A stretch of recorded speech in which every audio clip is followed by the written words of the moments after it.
This week, President Biden is expected to announce information about his plan to send high-quality masks to Americans for free. And this comes as the CDC updated its mask recommendations, saying Americans should wear the most protective mask or respirator they can find.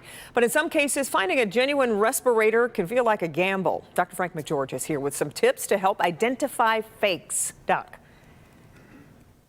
Yeah, Kim and Evan, from the start of the pandemic, counterfeit high-quality N95, KN95, or now even KF94 masks have really been a problem. Now, officials do their best to stop them from coming into the U.S., but even some major hospital systems have been burned. So here are some tips to help you spot fake masks.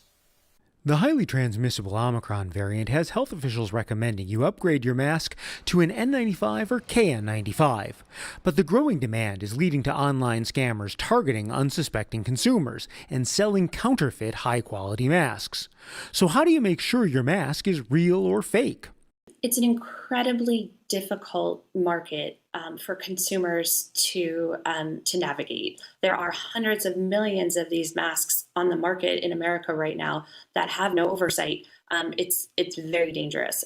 The U.S. certifies N95s, while China approves KN95 masks. The CDC has issued a warning, saying about 60% of N95 or KN95 masks on the market are counterfeit.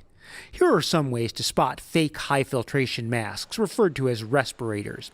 U.S.-approved N95s should have a NIOSH-approved label, confirming it meets the National Institute for Occupational Safety and Health requirements, and be sure it's spelled correctly.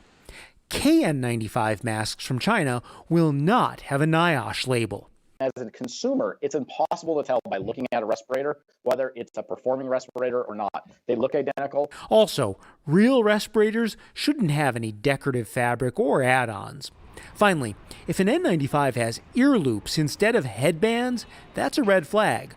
Only KN95 and Korean-made KF94s use ear loops. Now here's a couple other red flags. If the mask has no markings at all, it's likely fake. Also, look for typos. See whether the sale listing has proper grammar and takes you to the company website. And finally, both the FDA and the CDC have updated their consumer mask website to include a list of approved and non-approved masks. So much to watch out for, Dr. McGeorge. I've often wondered if the shape of the mask tells you anything about what type of filtration it is. Well, unfortunately not really. Respirators, which is the term reserved for these high filtration masks, come in all different shapes and all different sizes. And the shape of the mask also does not guarantee that it's a quality respirator either. In fact, real and counterfeit respirators come in flat fold, duckbill, cup-shaped, and even my favorite for comfort actually is the 3D style wraparound mask. But they all come fake or counterfeit in all those shapes. All right. Dr. McGeorge, as always, we appreciate it.